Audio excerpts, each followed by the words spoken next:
Good afternoon. Welcome to the regular scheduled public hearing of the Metropolitan Shreveport Zoning Board of Appeals. For public hearing agenda purposes, if you wish to make public comments on an application, we have comment slips at the speaker stand up there next to the podium. For further notification purposes, it's very important that you fill out the slip, drop it in the box, and you come forward when you need to speak. If you have a cell phone, anything like that, please turn them off. When you come up, please state your full name, this is important, your mailing address, and your zip code. We have to have that for the record. We'll call on each case on the agenda in order and hear first from the applicant, those speaking in favor. 10 minutes are allotted for the principal spokesperson. Only 3 minutes are allowed for each additional speaker. We'll then hear from those wishing to speak against. Same format. Again, the 10 minutes allotted for the primary spokesperson, that's one person, and 3 minutes for each and every other additional speaker. As many as you want. One representative of the applicant can then speak in rebuttal if desired. After the hearing comments on each case, the board will then immediately deliberate and vote on the case before moving on to the next agenda. Once that's voted on, if you wish to stay, you may, but you can leave. That will be the final. Please note that when the board is deliberating, members of the public are not permitted to comment. Any member of the public may request a copy of the board's decisions on a particular case by contacting the office at the phone number 673-6480 after 1 o'clock tomorrow, or by accessing the website ShreveportCATOMPC.com. All the ZBA decisions are subject to appeal to the City Council or the parish, depending on the location of the property in question. I think you have 10 days in which to do that. Please note that it is your responsibility to contact the appropriate governing body about the procedures related to the matter which you're concerned with. Copies of the documents, phone numbers to contact the governing bodies are available on the table next to the podium and in the entryway to this room. As a courtesy, please remember, as we spoke to, keep the cell phones off. And we appreciate your compliance with this, and we'll move on. We'll start with our first case here. BAP 3716.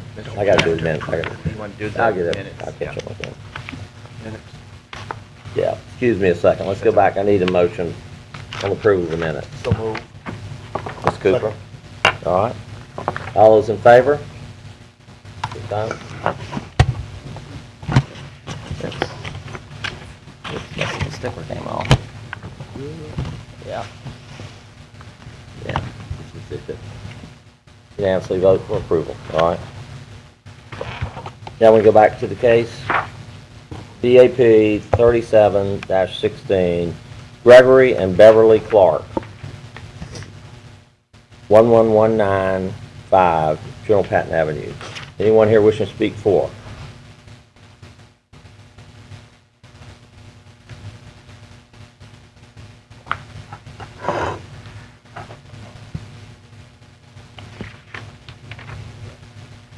Good afternoon.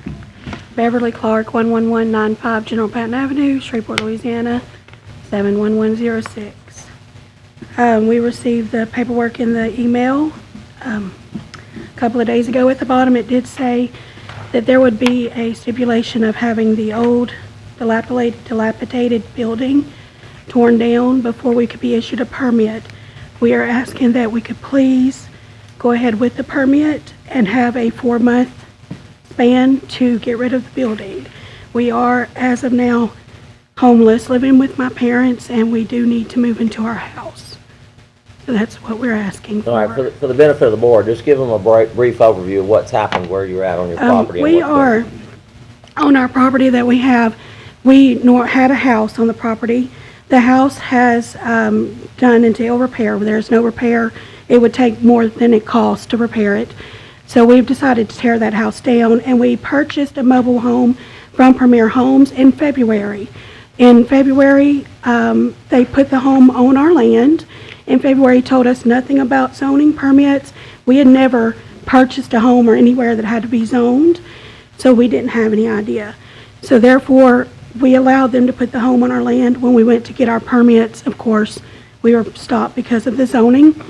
So we went ahead with that. It has taken this much time because of the health inspection. We had problems getting a health inspection. We have overturned and redone our entire septic system, so all of that is brand new. But we have had the home on our land since March due to not being aware that we needed a zoning permit for a double wide where we are at. There are very many double wides in our neighborhood, so we just assumed, I guess. We did move in with our parents once our home was totally, we started the demolition. There are holes in the home, the old home. So we did move in with my parents in late August. So we've been with them since then. And we are trying to get into the house as soon as possible. So, the demolition of this home, what timetable are you thinking about? We would like 4 months. It is a cost to do that we do not have at this time. We will have in the next couple of months to do. The cost that they gave us is quite a bit. It's about a $4,000 cost to demo the home and take it off of the land. So we're estimating that we will have all the funds within 2 to 3 months. So a 4-month period would give us time to get it demoed and taken off. Mr. Chairman? Yes, sir. Typically in cases like this, and I understand what you're saying, what we've typically done is that we approve a secondary residence approval along with the mobile home so that they have the ability to do what she's talking about. Because once we release the permit, we don't really have any leverage to get them to move the house off. Now, it was from this report and from the planner that prepared this report that the house was dilapidated, which was telling me that it was not habitable. But I think what you're telling me is that y'all are living in there. No, we are living with my parents. Okay, but the house is not livable. Okay, so really what this is asking for is that, is to remove the dilapidated house. But what you're saying is that you're not going to be able to do that until after you've already put the mobile home in? The mobile home is there already. We will not be able to remove the dilapidated house until we have the amount of funds that we need I understand. to remove it. So I guess it's a catch-22 here. I guess the best thing we can do here would be for y'all to allow it to be amended to allow for a secondary residence so that they could have that transition period and then go ahead and proceed accordingly. Did that approval come before our group last year when they moved? No, sir. It did not. So this is a case where they've already got it on there. As she was explaining, they didn't realize they needed to do it, so they're trying to correct the situation by coming before you. And this is the glitch is the fact that they can't remove the house at this point in time, and so it kind of puts us back to where we have to have a secondary residence in order for it to make this legitimate. If they get a secondary residence, though, then they don't have to remove it. This is true. And that's the other part. That's why it's a little bit sticky here, because I don't really have any way to make certain that the only way I can ensure that house is removed is holding the permit back. That's the reason why we stipulated the way we did, because at the time, I don't know the other part of this issue other than what we've heard today. So the only leverage I have to make certain the house is removed is holding the permit back until such time as first the house is removed, then the mobile home is permitted and allowed to be there. That's how we handle it. Any time restrictions on holding the permit? I mean, we don't typically do that. The problem is that once we release the permit, you can't, I don't know of any way to bring it back if they don't do it. That's the problem. We have 2 buildings on that property now, It will be, yes, sir. and no contractors involved. No, it was all bought through a manufactured housing company. We are outside the city limits, and so they informed us we didn't need zoning because we were outside the city limits. We are not 5 miles outside the city limits. We're only about a mile, so we did need the zoning. I mean, in a case like that, indirectly, would they reevaluate the assessment on those if they had this additional property, and then that caused their property taxes to go up if she didn't remove it? Is that kind of an indirect Well, leverage? I would think that the dilapidated condition of the house would have a big effect on any type of evaluation. So, not certain exactly how that would work, but I wouldn't think it would change it. But I don't know a tax assessor, so I appraise for such things as that. But yeah, that's the problem. See, with houses, you don't have a certificate of occupancy. So see, with commercial and industrial properties, I have two options. If I miss them on the permit, I can catch them on the backside on the certificate of occupancy that Allen enforces. But with residential, we don't have a certificate of occupancy. So basically, once the permit is released and approved, then we don't technically have any more enforcement leverage to do anything. That's the problem. Okay. Any questions from anyone else? No? So is there an option to live with your parents for another 4 months till you have the money to tear down the house? I don't know if you see the Still love expression each on other my after face. 4 months. I don't know that we would love each other. It's very, very, very You can let them have it. fine right now.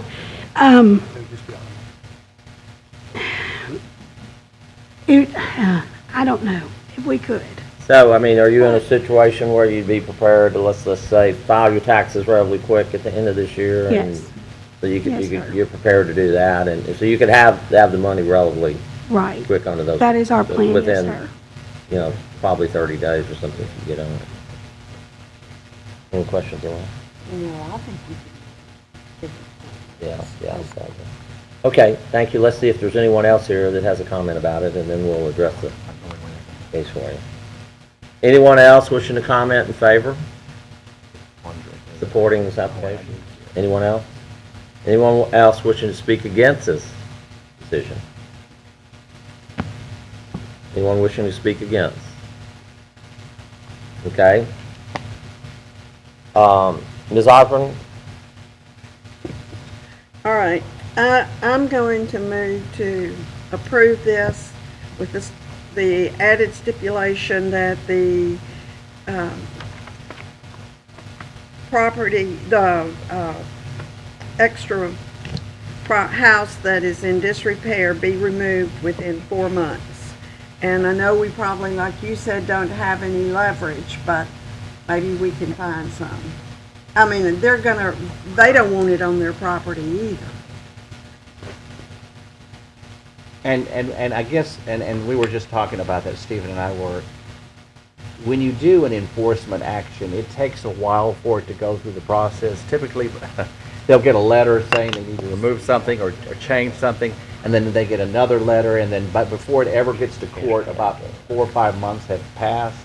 So basically, you know, if we take the risk of letting them, of putting that stipulation on there of the removed within 4 months, you know, we'll just see if they do it, and if they don't, Then they'll we'll go to cite them. court. Yeah. Oh. So we could do it that way. That's an option. It's just it's kind of a funny zigzag, but it's It an is, option. but it's, you know, Because she's Alan's got not a here place today, and he sitting might out not there care for waiting that. for 'em. I mean, it's Right. deteriorating. Anytime you Right. have something like that that's vacant, it Yeah. deteriorates. So that's my motion. Okay. We have a second? Got a second. Okay. We have a motion and a second to amend it. It's an exception, I guess you would call it. In this case, and you put a 4-month time limit on it? Is that Yes. okay? Okay. All those in favor? Cast your vote, or against.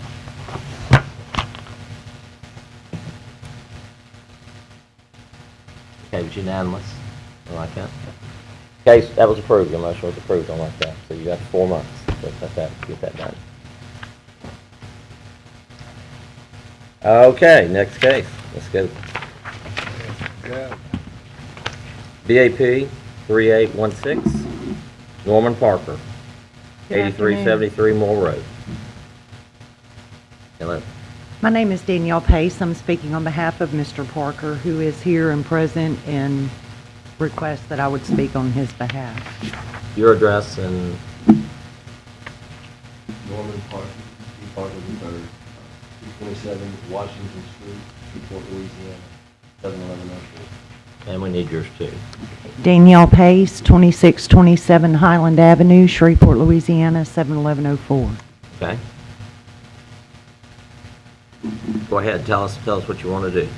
Okay, we had originally purchased this lot as an undeveloped piece of land. There was an existing, what do you call that? Home on it. It was torn down, nothing but slab. So it hasn't been zoned residential yet. It was at a zoning for RA.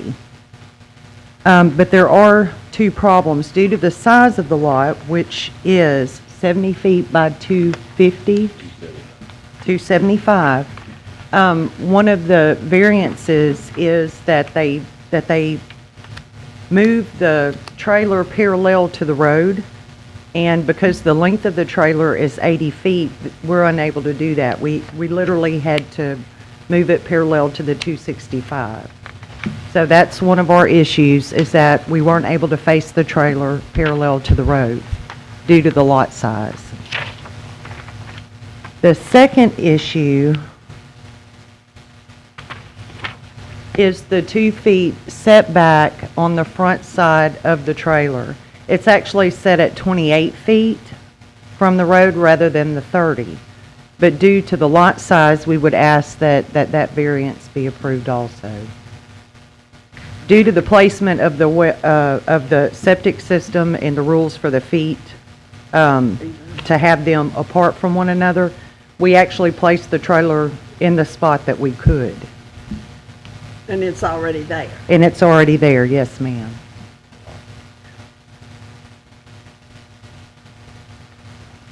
Okay. There's like 4 other trailers right beside me and beside me. They're all exactly, mine's lined up exactly. With theirs. So there's no question about any neighbors. Well, there's neighbors. They're the same way. Okay? The other issue that we would ask for approval is that we were just informed as of yesterday that we needed to have the plot replatted or renamed before permits could be acquired. And we were not informed of this at the beginning of this process. So we would ask for special permission to go ahead, as we have the residence set up, and depending on y'all's decision today, it will be zoned. It's going to create a financial burden to be put off till March. We have had the surveyor replat it. They have spoken with the office, and they will have everything in hand Friday. And they've given us permission to write the deadline of yesterday for Friday. This is a question for staff. They don't have to come back before us. All they have to meet is that stipulation to get what they need, correct? Well, they have to do the plat, and you got to understand that if we don't require the plat, I have no leverage to bring them back here. I have no way to make certain they come back. Right, but they wouldn't be put off a month. They would be put off to, if they have the plat to Yeah. you on Friday, Right. then they're good to go. And they have to go to the MPC board for approval on that. Oh, so they do have to go to another They have meeting to go to for the that. MPC board, yes. But I don't have any other tool to bring them back. If we waive that requirement, which technically that's not where we're at, really all you're being asked to do is to either deny or approve the variances. You're not being asked to waive the thing about the plat. That plat decision has to be done by the MPC board, and that's not something that we can waive. I'm not asking about the decision about the plat. We've already spoken with the MPC office. They have told us what they would like this renamed to. The engineer has already done it, cannot certify it until Friday. So it has been done. Our issue is that we've waited roughly 5 months and thought that we would be in this by the end of the year. And then the day before the zoning hearing, we're told that we have another step to do, which we already have the money order for, have already filled out the application. The surveyor could not print it out yesterday to meet yesterday's deadline. Therefore, it's pushing us back till March. And once again, I'll tell you, this board its purview is not to have anything to do with the plat. You can only look at the 2 variances. The plat is an MPC board situation, and I have to require them to do that. I mean, is that, would there have been a way where someone would have notified them that that was part of the process Well, that they were requiring? I wasn't part of the conversation, but the planner that handled this case, Nancy Major, typically tells the applicants when they need to do a replat. And I don't know, based on my conversation with her, that she did inform them of it, but I cannot verify that. So I'm- do you understand what the director is mentioning here, that our board does not have any ability to waive that about the plating and all? We can address the understand that. variance, that's what our board covers, but we Right. don't, the MPC covers the plating on it, the approval to change that. Okay, but, okay, If we could help you, we'd like to, but it's just not within our jurisdiction and approve here. So what we have is the case specifically with the two variances to approve for you, which, yes, sir. And then on that Friday, when you get it, take it to them. Right? Yes, ma'am. is that something that when all the things line up in the same direction, that you have the ability to do administrative approval on? Sometimes I can do administrative approvals on plats. On this one, I'm not certain without getting back with the planner and looking at the plat to see whether or not I can do that. If I can do it administratively, that would save them a lot of time. Thank you. But after reviewing it, my deputy director looked at it, and he's my plat expert. He says it's going to have to go to the board. Get the survey, a box of chocolates, and go see the planner. Okay, thank you. All right, thank you. Anyone, thank you for your testimony, Thank and you. we'll see anyone. Anyone else wish to speak for? Anyone wish to speak against? Anyone in opposition, let's speak against. Okay, do we have anyone on the board have any questions? I move to approve with steps. Second. Okay, you got a motion on that? Second? Bergeron, is it, everyone vote?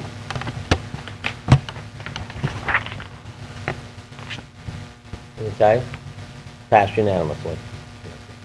So you're approved from our variances. Just work with the staff, they'll do what they can to help you.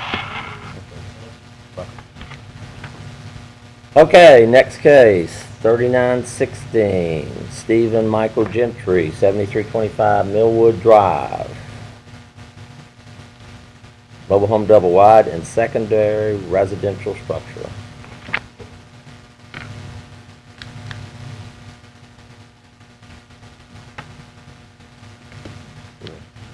My name is Stephen Gentry. I'm at 7325 Millwood Drive, Shreveport, Louisiana, 71107. We're just asking for approval for a secondary residence on the property. We bought a home from Premier Homes, not knowing we had to go through the zoning board, which the home is not on the property yet. But I have 5.36 acres. My house is already on the property, so it will be a secondary residence, and that's all we're asking for approval of. Tell us what's the circumstances why you want to I have a 70-year-old mother-in-law that we brought down from Michigan that we're wanting to put on the property with us.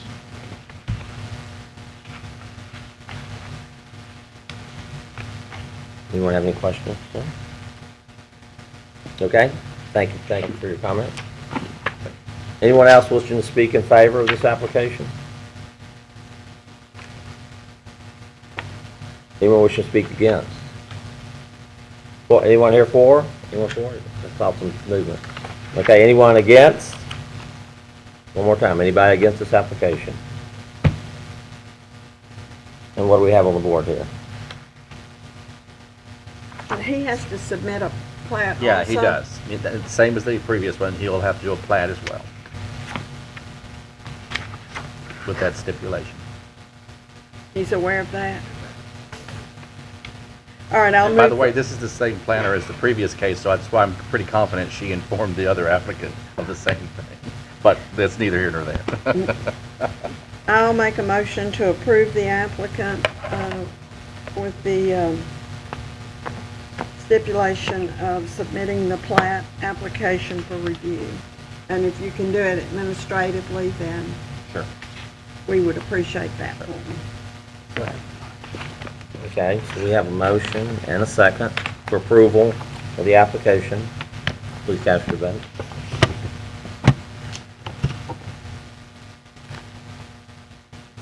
Approved unanimously.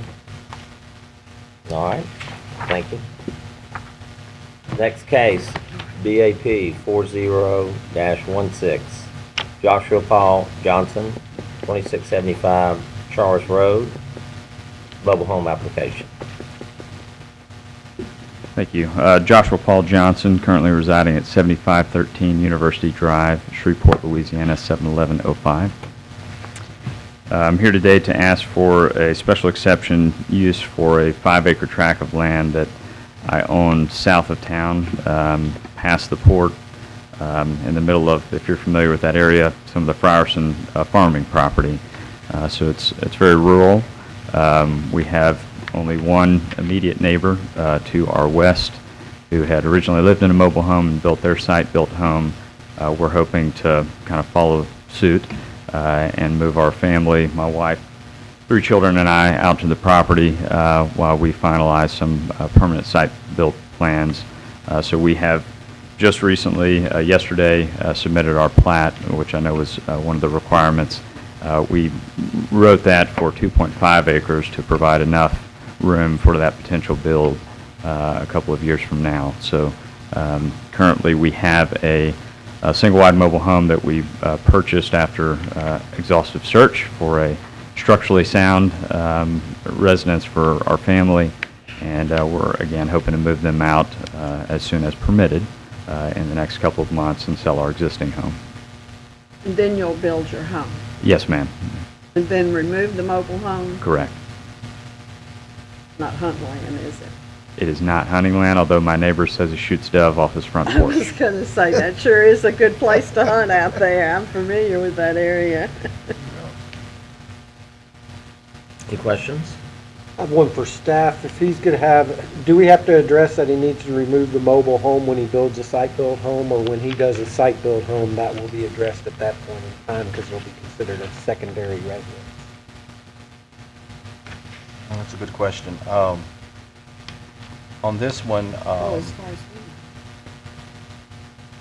we know. We're just considering home. Pardon? We're just here for the home. Well, but he mentioned He that just- he's gonna build. I'm just, Curious. You're going to create a new lot to put the other home on, is that what you're doing? We intentionally designed this plat for 2.5 acres so that we wouldn't have to go through that exhaustive process again, quite candidly. gotcha. So it'll be two separate, okay, not a problem. okay. Okay? Thank you for your comment. Thank you. Anyone else wishing to speak in favor of this application? Anyone wishing to speak against this application? Anyone wishing to speak against this application? Do we have a motion? Move to approve with this. Second. Okay, we have a motion for approval and a second for approval on that. Please vote.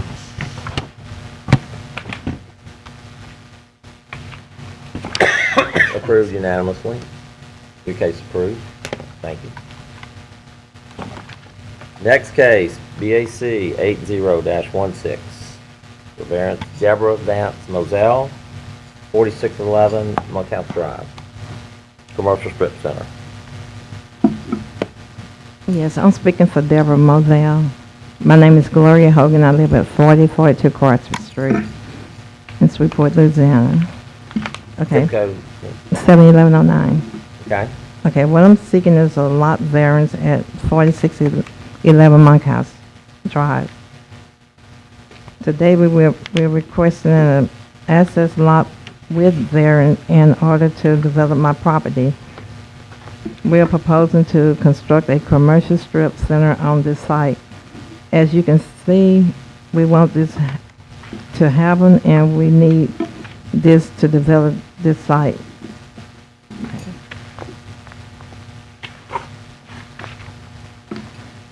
Here's the picture here.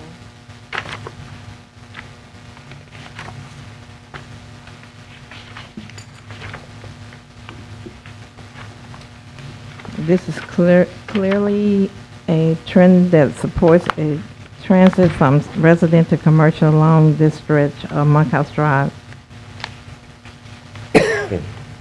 If you reviewed the lot accessory width of the 42 property along both sides of the Monkhouse Drive north of I-20, indicate that only 8 of the lots meet the width requirement by the majority of the remaining lots, 19, has width between 98 to 145, with the remaining 15 lots being under 90. The application lot has the least width of all the properties on this stretch of Monkhouse, approximately 41. The transit to the commercial zoning from resident and the abundance of lots that fall far short of the 150 requirements are worth nothing.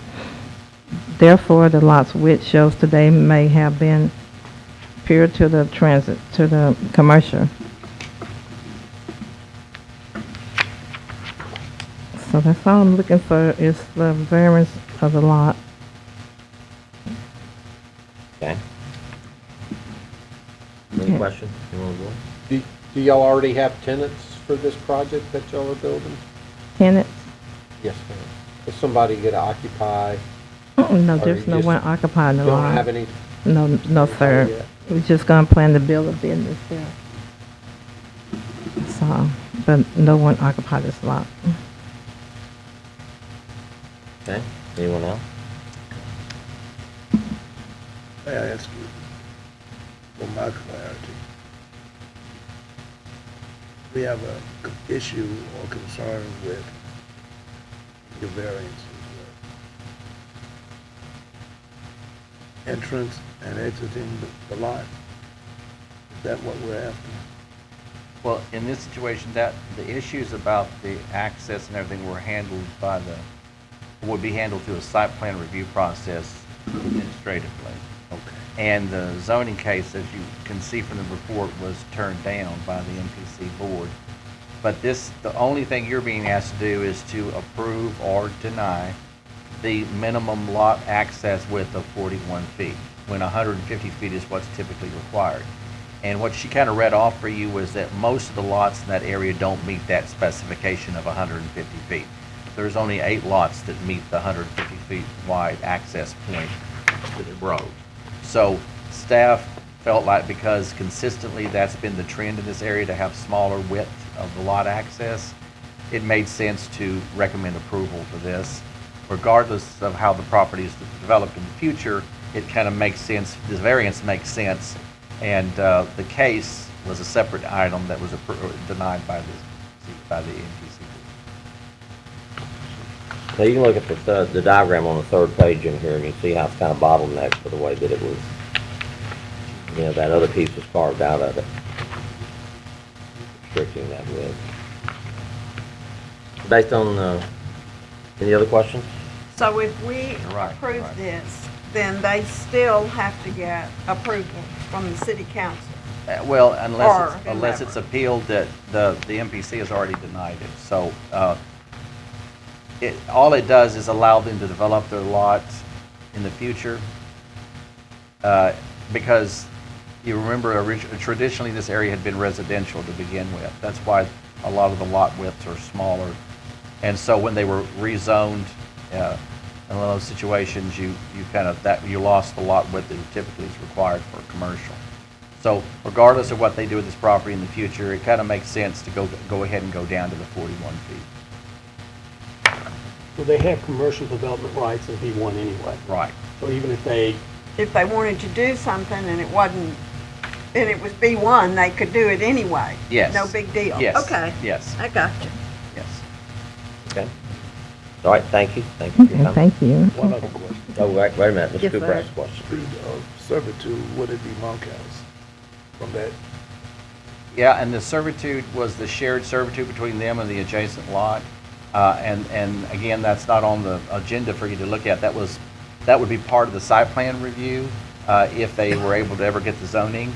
And so that issue was still somewhat confusing as to how that was going to work out.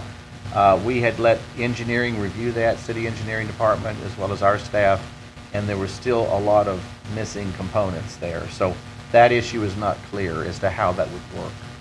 not saying it won't work, but right now with the information we've received is not adequate enough for us to make that decision.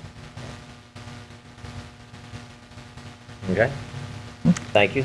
Okay, thank you. Anyone else wishing to speak for this application? Anyone wishing to speak against this application? Good afternoon.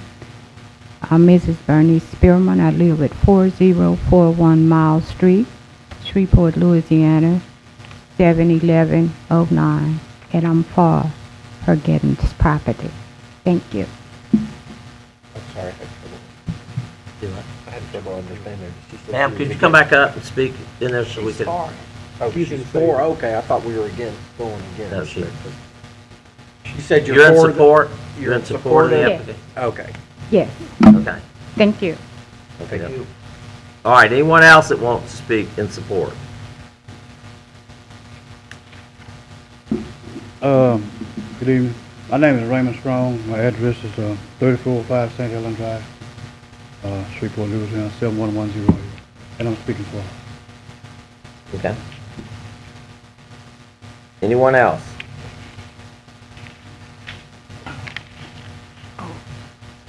Good evening. I'm Dwayne Edwards, 3917 Deer League, Shreveport, Louisiana, 71109. I'm for it. Thank you. Anybody else? In support?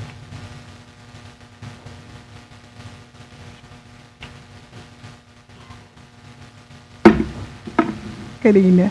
I'm Clara Vance. I live at 4042 Crosby Street, Shreveport, Louisiana, 71109. I'm for it. Okay, thank you. Anyone else wishing to speak for approval? Anyone wishing to speak against? Anyone that's against this application? Recommended not. Okay, thank you. Do we have a motion for the board? Move to approve as the applicant is submitted. Second. Okay. You have a motion and a second. Please vote. Unanimously approved. Okay. Thank you. Next case, BAC 9716. Faith Crawford Forever.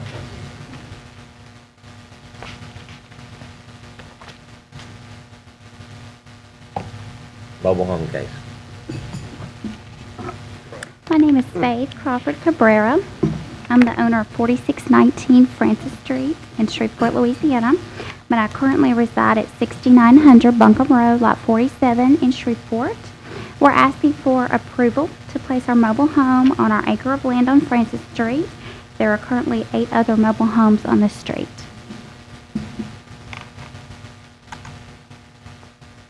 Any questions for me by the board?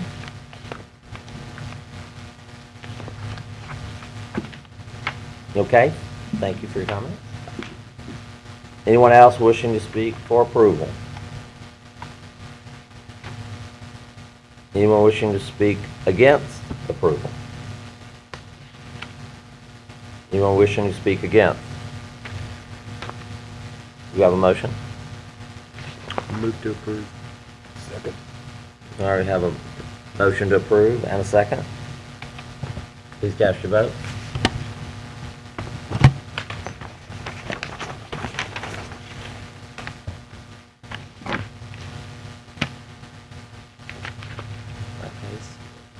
Rich. Is that the right case? Did it show up? I can't see. You need to try again. Your vote didn't register. I knew, my cover's falling off. City council must have wore it out last night. did. It says request. All right. Approved unanimously.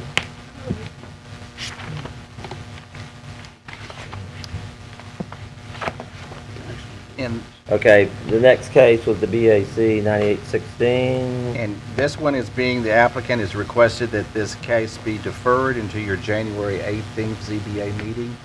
Staff has no problem with that. Okay? I move that it be deferred to the January 8th. Second? Okay, we have a motion to defer and a second. Please vote.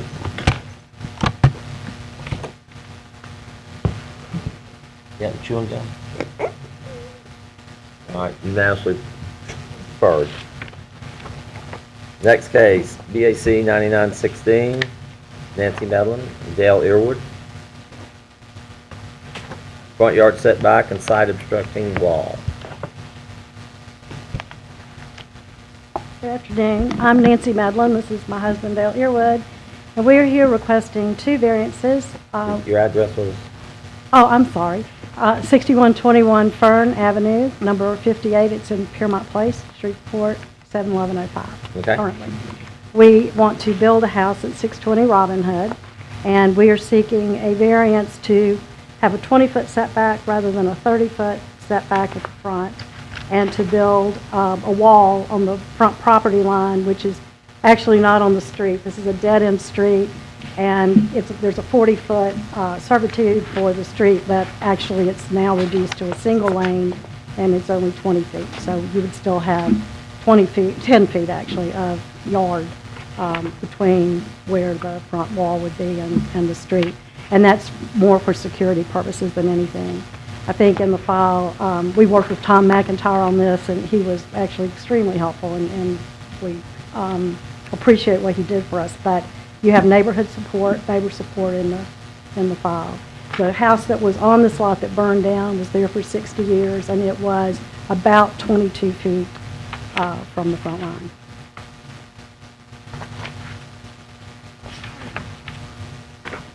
Oh, there is one other thing. I think Tom has in there that we have to do a re-subdivision. We've already done that. We were on the November MPC docket, so that has been completed. We've re-subdivided. You made that move, okay. Any questions?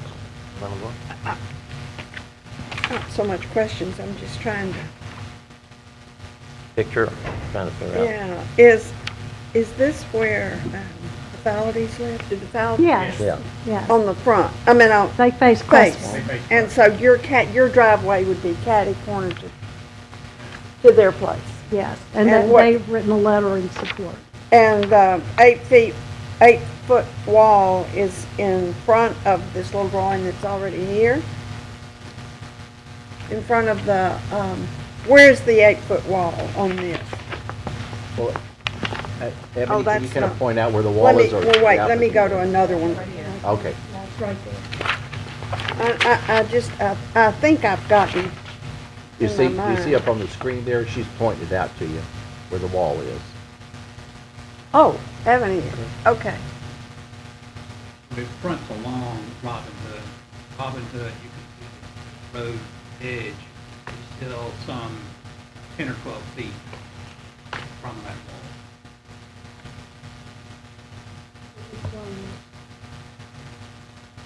Okay, Ebony, would you do it again, please, for me?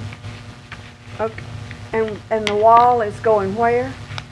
That's what you're pointing at. Wall. Show the length of the wall, just follow your pencil across or whatever, yeah, just show us where it's at, yeah. And you can see there are gates, wrought-on gates on either end that wouldn't be solid.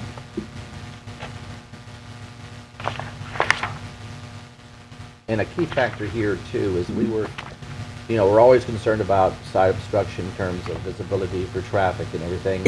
And the engineering department of the city has reviewed this, went out to the site, looked at it, and saw there would be no issue or problem from a traffic engineering perspective. And that was the key thing that was our motivating factor for our recommendation for approval. Basically, a dead-end street. It is Well- a dead-end street. Well, one of the things it says in y'all's remarks is that it's 20-foot distance from the wall to the street. But looking at this plan, it's, at one gate, it's probably only about 5 or 8 feet from the street that I can tell, or from this, I guess that's a concrete drive, it says. That's the end of the asphalt. Gotcha. That end is a wrought iron gate that will be actually utility access. Out of the gate. Okay. And then the other one still isn't 20, well, it depends where you measure from, I guess, from the, It's where actually it's, about 15 feet, you are Yeah. correct, from the edge of the asphalt to the front line. That location. Okay, just one more thing. The house that burned, Yes, ma'am? was it the one right on this lot or the one facing, Crestwell? No, it was the one on this lot. On this lot. So you still have somebody facing Crestwell on one side of you. Yes, ma'am. And then you have somebody past West you of in a us. house. Yes, and the one facing Crestwell, that's the McCullochs who also wrote a letter in support. The one to the west of us, they have built, and I think this was one of the things that convinced the city engineer, Mr. Westerman, that to approve this. She's built a concrete pad on the city right-of-way. So that's the only other house back there. So she comes out forward. She doesn't back out of her driveway at all. So there's no visibility issue. I've kind of been. It's a strange little street. It is, and I know the Faladies. And I didn't realize there was a house behind them. That's true, then, no. There is. I had no idea. Me too. Okay, any other Just getting questions? it in my mind. Okay, thank you. Thank you. Okay. Anyone else wishing to speak for the application? Anyone wishing to speak against? Anyone else against the application? Board, do you have a motion? I move to approve. Second. Okay, we have a motion approved and a second. Please vote. Of course, there is a stipulation on that. With steps. With step. Was your motion include step? Oh, yeah. Okay, we have that clear on the record. Motion for with step. First, second, motion. Everyone vote? Everybody good on the vote? Okay. Passed unanimously. Good luck. Next case, BAC 100-16, Green Trotters LLC. Package sales of beer, wine, liquor, and parking. Good evening. My name is Corey Shepard, 3611 Judson Street, Shreveport, Louisiana, 71109. And I'm one of the applicants. My partner, he walked up, I didn't see him. We understand that a lot of times there's a negative perception when you say liquor stores. And that's part of our drive and reason kind of wanting to do this. We live in this community, and we think that a lot of that problem is that a lot of these stores, I would say 95% of them are not owned by people that live in the community. I was born and raised here. I went to school right there on Greenwood Road, as well as he did. We were born and raised in the community. And this is something that we take to heart. You know, we see loitering, your sagging pants, your loud music, that's stuff that we don't want to see. And we look to be the model for even future people who may come up and try to apply for something like this. We want y'all to be able to say to them, you do it like those guys, you're doing it right. And my experience has come from 5.5 years over at Tony's Discount Beverages over on Lyon Avenue. If any of you ever been there or don't care to admit it, what we do over there, the way we run business over there is the way you want to do it. We don't allow panhandling. We don't allow people in the parking lot selling CDs, sagging pants, none of that kind of stuff. And so that's what we want, that's what we are going to do here. And any citizen that has any concern with that, we'll be very transparent. My cell phone number, if they have any problems, we don't anticipate that because we're going to enforce it. Part of our lease is that we don't allow loitering, but part of our heart is that we don't want to see that because we want to attract a certain kind of customer to our store. You know, we don't want people to pass by and be afraid to come there, come through the drive-through, whatnot. So I'm just saying all that ahead of any possible concerns about us doing that. And I think that's pretty much all I got to say. My partner has. My name is Richard Cootie Jr. I live at 604 Seneca Trail, Shreveport, Louisiana, 71107. Yeah, and as my business partner stated, we just want to reiterate that we are from the community. Also, my wife, she's another partner in our group that we are trying to get our store going, and we just want to do better for the community and trying to better ourselves and everyone around us, I guess. But we just trying to start up. I'm a little nervous, but that's all I wanted to say. I'm gonna say this too. Also, we went to school with. Sir, you've already had your. I'm done, okay. Yeah, you got it. Anyone else wishing to speak for this application? Anyone wishing to speak against this application?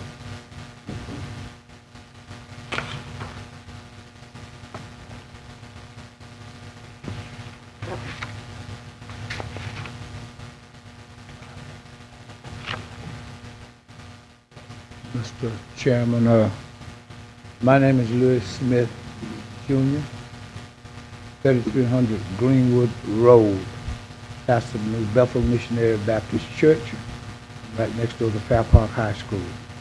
And I speak in opposition to this project. Could you give us your zip code on that, please? Sir? Oh, 71109, 71109. Okay. There are enough liquor stores in our neighborhood. I'm sure that these young men may have good intentions. A lot of us start out with good intentions, but they end up bad. And it is my understanding that, well, if you look at the property where it's located, right across from the library, right across from McDonald's, and not far from Fair Park High School, we have enough problems in that area. Now, if it was a nice restaurant, I'd be for that. But I just don't think we need another liquor store in our area. So therefore, me and the members of our church, we stand in opposition to that. Thank you so much. Anyone else wishing to speak against this application?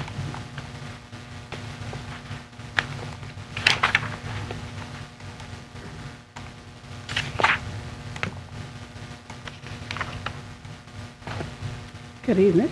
My name is Ernestine Coleman. I live at 3513 Huston Street, Shreveport, Louisiana, 71109. I speak in opposition to this. I'm the president of Fair Park PTSA committee.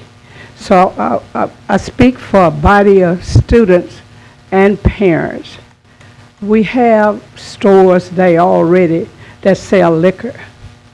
We're making an effort to bring Queensboro up and give it a positive neighborhood. One more liquor store is a no, as far as we are concerned. And again, I say I speak for this body of people. I did speak to my PTSA committee. They're in opposition to it. And I'm a member of New Bethel Missionary Baptist Church. I'm a president of the women's ministry there. They're in opposition to it. I just think it's a bad idea. Again, we have Rite Aid selling liquor, and we have Thrifty down the street. That is enough liquor for the city of Shreveport. We don't need another store in Queensboro. Kids are there. We do a fundraiser on that same lot. I do voter registration over there. So children are going and coming. It's just, we're not ready for another one. That neighborhood is not ready for another liquor store, so I am in opposition to it. Okay, thank you. Anyone else wishing to speak against?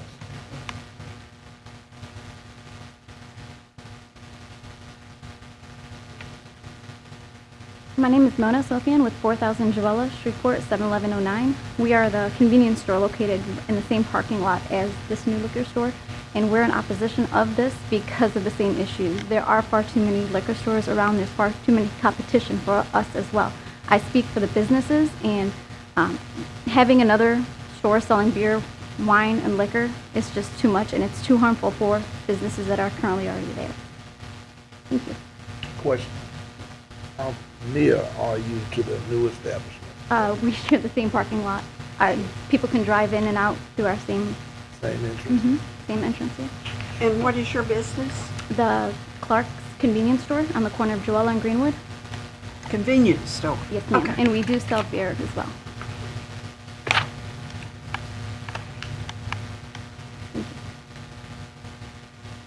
Anyone else wishing to speak against this application? Anyone else? You may come back up for rebuttal to the comments. If you wish, you have 3 minutes.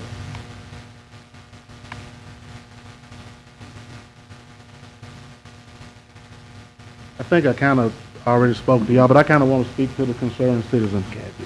Address the board, please, sir. Address the board? Yep. Okay, all right, well, You can say the again, same thing, just look at us. okay. Again, this is what I'm saying. I share the same concerns that they do. It's just kind of unfortunate that all the stores that are already there, we're not able to, they already have the zoning, they're already established. We attempted to purchase one on down Juella called Liquor Town. My boss's brother passed away, and his wife took over the store. She didn't know anything about running it. We made a valiant effort. I mean, got to the point where she was gonna own and finance half of the business or whatever for us. But some people who had money were already established. It's hard for a startup, but some people that were already established came in, already had money, came in and kind of scooped that up. So that's the reason why we have to try to apply to get zoning to do something else. But again, I assure this board, the citizens, that all of the things that they're concerned about, underage will be taken care of. We'll have a POS system where we swipe every driver's license. So it won't be a problem about, it's going to pull up their date right there and there, so we don't have a problem about underage. We will not have a problem about loitering, panhandling, loud music, what you see. This is what you see at the other stores. I live in that community too, and I ride by them all the time. So I'm just saying that this is something that will not happen, and I'll state everything about the business. I'll state our reputation on it, that this is not what they see at every other liquor store. We hope to be the model. We hope to change that perception, what I spoke about before. Let me ask you a question on your prior business and related. Do you ever have any violations, any issues with them? Nothing. Never. What period of time has that been over? That we applied for the other store? Yes. It was October of last year when we tried to buy Liquor Town, and I think somebody got it in December. And then we started with this. Did you work for Cuban? I work at Tony's.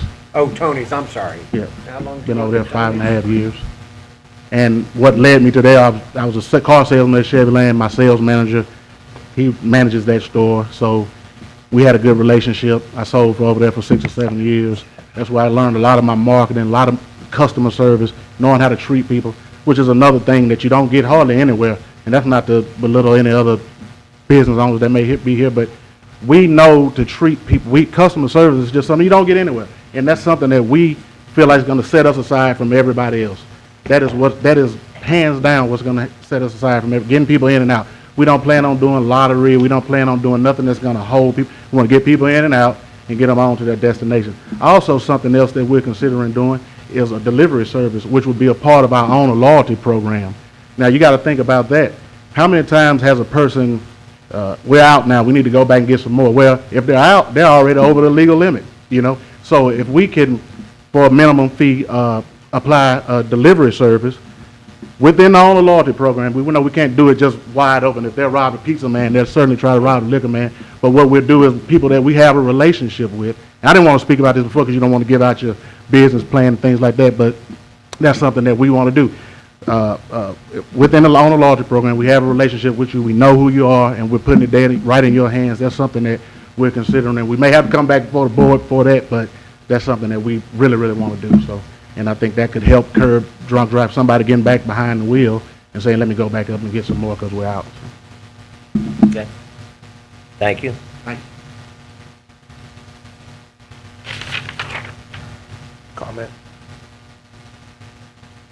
I have long been in opposition to liquor stores cropping up in certain neighborhoods. I had been. We have watched some people take the liquor store concept and be an asset to the community in recent years. I voted for a few. But right now, I'm called riding the horse backwards. Not fun. I share the same parking lot with all these people.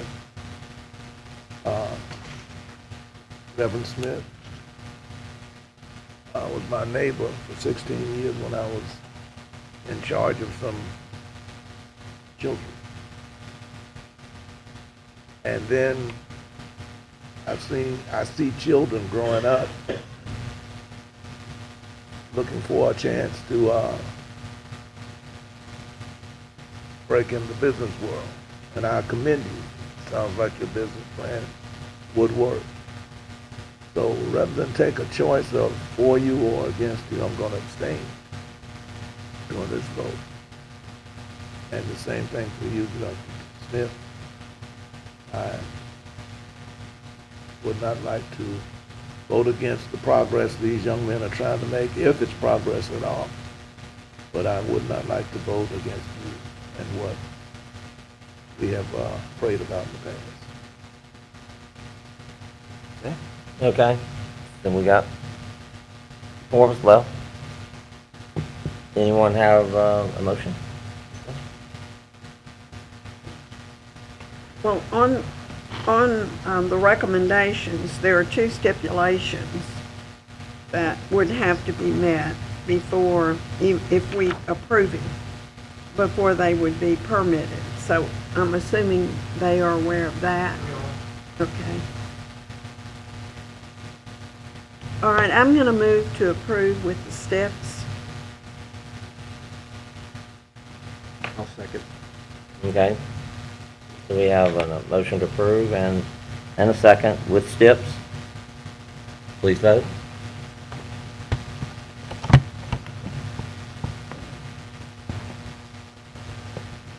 Okay, so we have 4 for approval and 1 abstention. Motion approved. Next case, BAC 102-16, CCI 1812 Juella, parking front yard setback.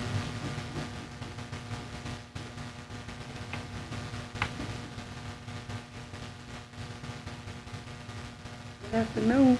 Good afternoon. My name is Terry Hines, 1812 Juella Avenue, Shreveport, 71109.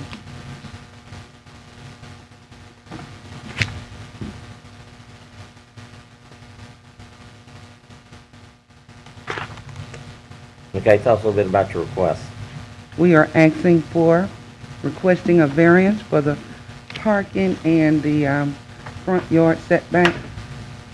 Wellington Square Apartment is home for 170 senior citizens and people with disabilities.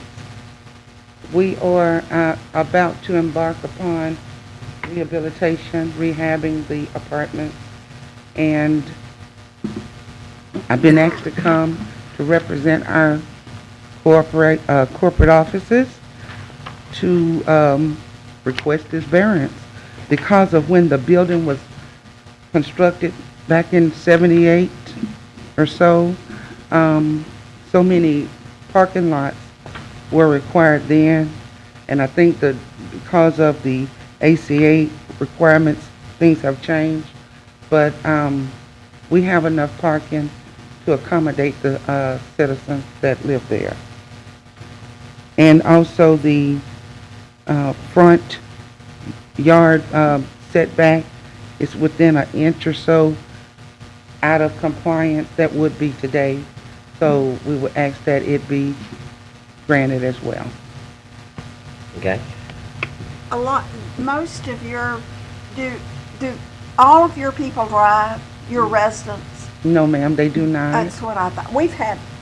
They've been in front of us before. Yeah. Okay, I know where you are. Thank you. They did tell me to refer to the staff because you've been in good communication with them. Any other questions? Thank you. Thank you. Can I say one more thing? Yes. This is the first time I've ever been here, and I'm a lifelong citizen of this city. and I'm really impressed. And I don't know what other people say, but I'm glad to be here. We're glad to have you. Thank you, thank you. Anyone else wishing to speak in favor of this application? Anyone wishing to speak against this application? Anyone wishing to speak against?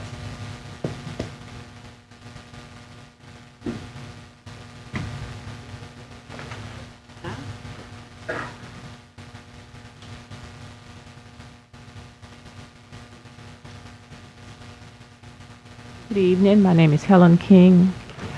I'm at 3818 Eileen Lane in Shreveport, 71109. I'm in opposition to this because I don't know anything about, I don't understand the math and what it's going to do with the house where I'm living, the area. So it needs to be explained. We just got these letters and don't know anything about it. Anyone have any questions? Any questions you want to ask? Anything you want specifically addressed to the staff that you don't understand? Or? How would it affect the area where I am at 3818 Eileen Lane, Well, I can probably help you on that. They're not adding in anything to the building. They're not expanding the building. They're having my understanding is they're doing a refinancing of the property, and in order to do that, they have to prove to the lender that everything is according to the ordinance. And so since they have less parking that's typically required, and they have a setback that's not correct, they had to get a variance so they could show that to the financing company that they had everything in order. It will not affect your property. You won't even know it's been done because there's no addition to the building. So it has zero impact on the properties around you. So this has Now, they are upgrading the property, but they're not adding on to it. They're improving it. no parking area, none of that is going to be. Nothing's changing. It'll just look better and it'll be a nicer property when they get through with it, but they're not adding on to the structure. So you see, this is just a result of a picky bank syndrome. Yeah. Well, it makes me feel better. Yeah. And our chair works for a bank, so he understands. Okay. Did that complete your? Yeah. Okay. Same concern. Okay. Yeah. Next. My name is Carolyn Hamilton Miles, and I live at 1620 Hassett Avenue, 71109, and I have the same concern as Ellen.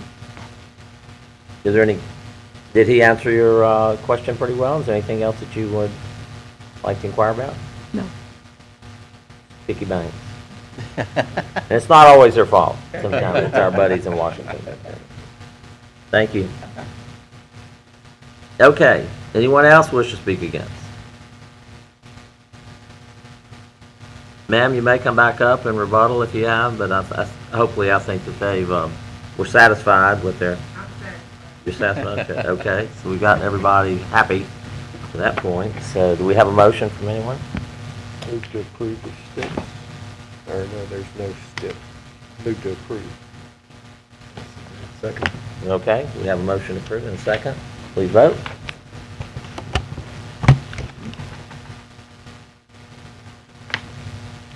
Okay. Motion approved unanimously. Next case, BAC 103-16, Sharon Freeman.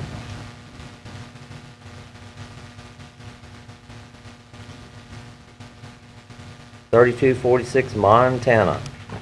Mobile Good home and afternoon. rear yard setback. Good afternoon. How are you doing? Great, and you? I'm great. My name is Sharon Freeman. I live at 3246 Montana Street, Seaport, Louisiana, 71107. I'm here today to ask for to replace my mobile home that I'm in right now. It's a single wide. I'm trying to replace it with a modular home. The one I'm in right now is in disrepair. I have been patching it up, and it's just no more. Also, I'm asking for a session for my mother had just put a storage building on the property also, and I'm asking that we can keep that for her. What's occurring with the existing mobile home on the site?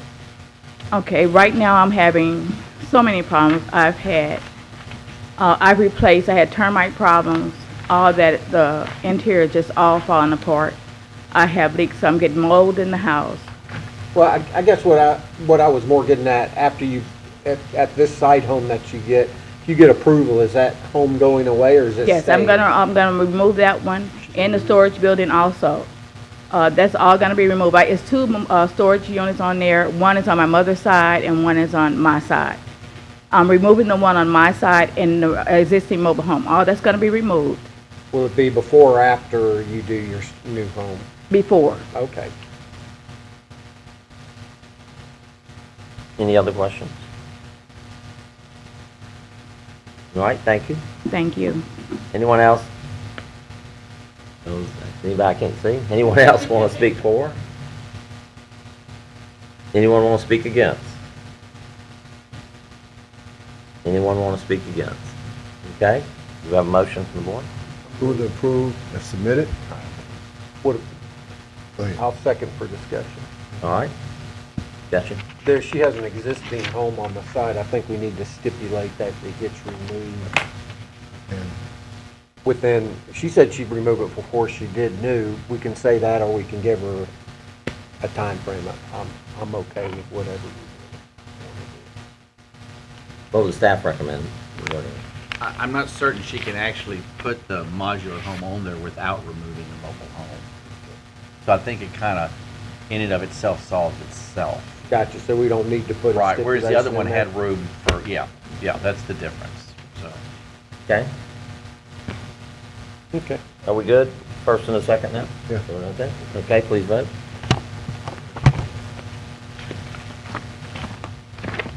Vote unanimously. All right, that concludes our agenda on the cases for today and other business. 20, if you would bring us up to date on the master plan implementation. Absolutely. So as I've said before, the Unified Development Code has been approved or recommended for approval by the MPC Board back in October.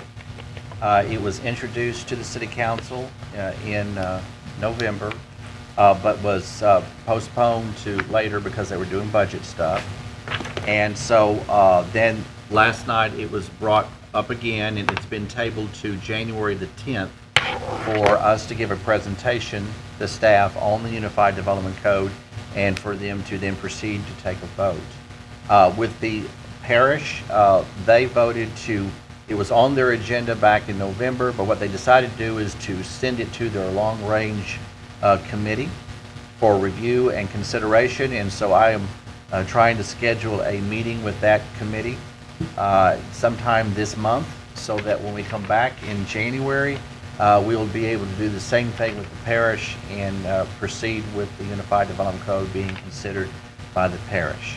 So I'm expecting a vote by both bodies in January, February timeframe. There might be one vote and then a second vote depending on the situation. If the differences between what they approve, if there is a difference between each body approves, we'll have to resolve that through our master plan subcommittee, which will gather together and resolve any differences between the legislation of both bodies. Our goal is still for the approval to occur and then the implementation of the UDC to occur the 1st of April of 2017. So we're staying on track, and we're very cautiously optimistic that we think we're going to actually get there and get there fairly quickly. I will continue to tell you that we have been meeting with various groups of interested parties and stakeholders. It's kind of like a lot of people didn't realize this. I mean, we've been talking about this now for 4 years. I've been talking about it for 2 years, and we've been doing a public outreach for 18 months. And there's some people that just now realize, oh my goodness, they are going to approve that. So all of a sudden it's gotten a lot of attention. So we have been meeting with various stakeholders to come to compromise and agreements on various issues and to propose to the City Council and the parish those variations that we may need to do to make certain the document is more acceptable and more easy to adopt for both bodies. So we're working very diligently to do that on a daily basis. The other thing I wanted to bring to your attention under other staff reports is I just want to remind you that something y'all voted on the time before last. We changed our schedule, and you all have a copy of the meeting schedule for 2017.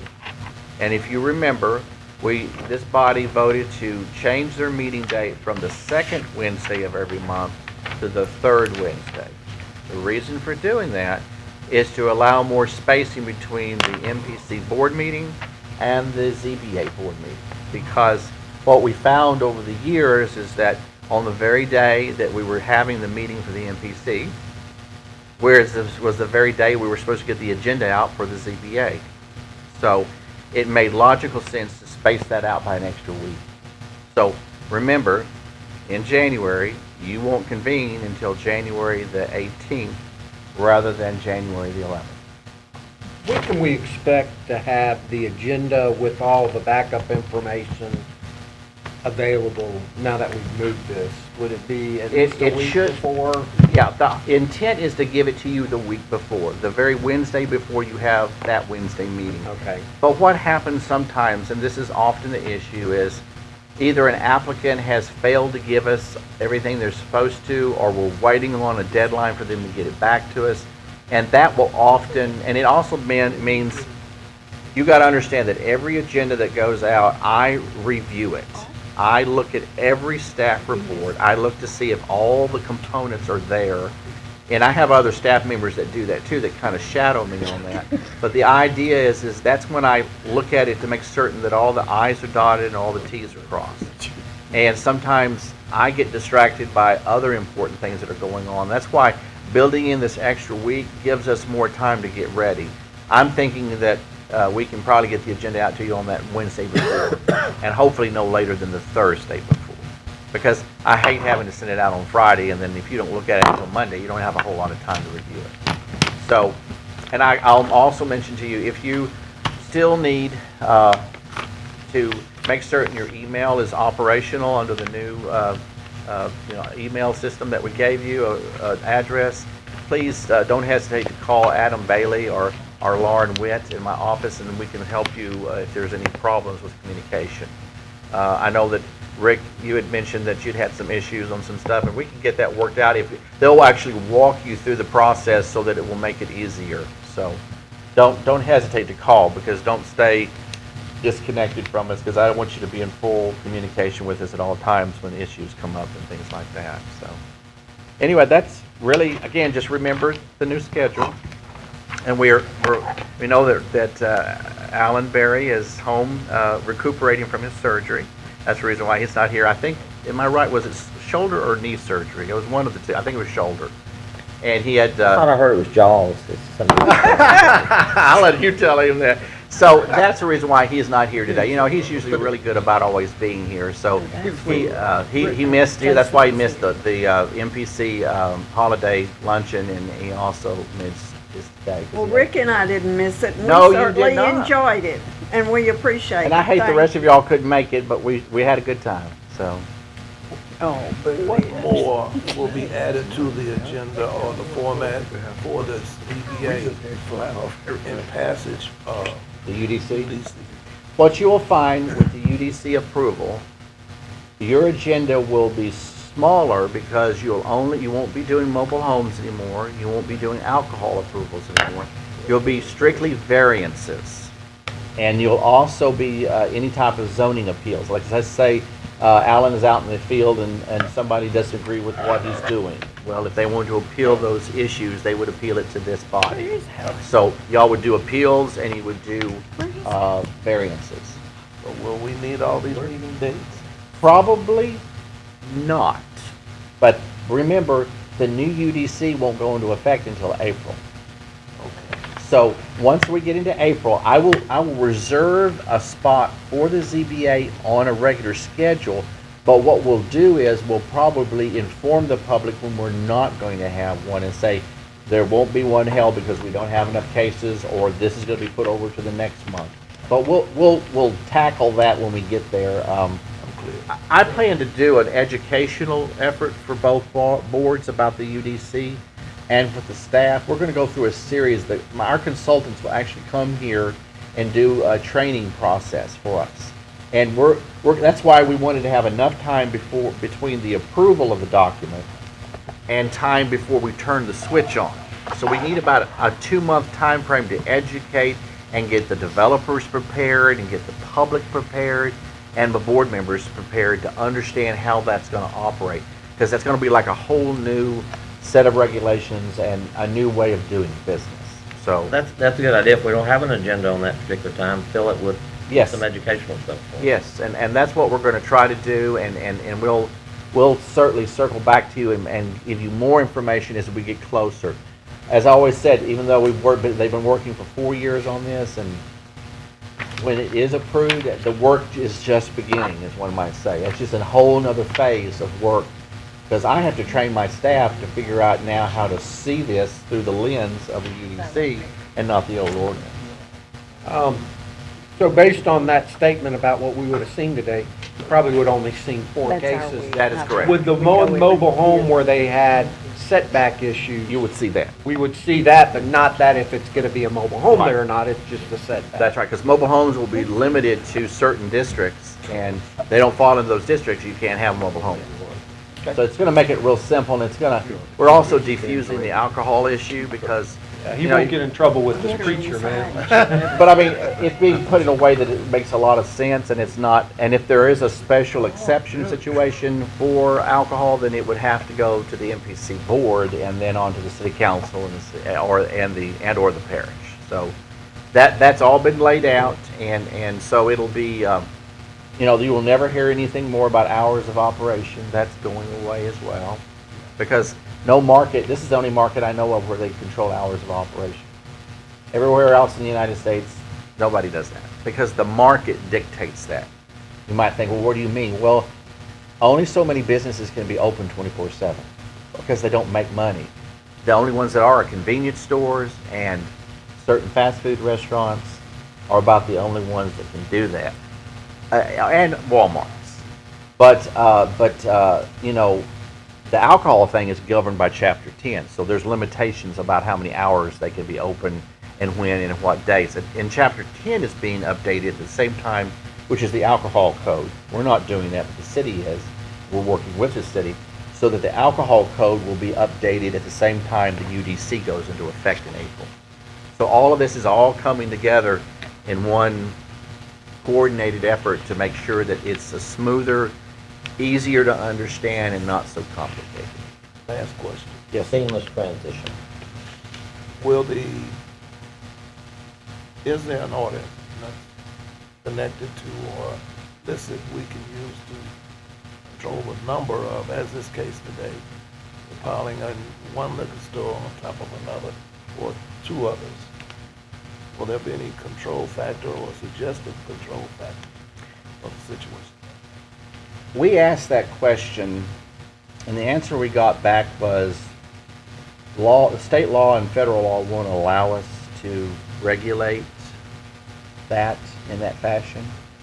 It's funny, it will allow us to regulate certain other things that way, but it won't let us do it on the basis of on the sale of a particular product. And in this case, it can be beer, wine, or liquor. So the ABO laws are what basically runs the process, and that's what we defer to in the UDC is whatever Chapter 10 says is what we will comply with.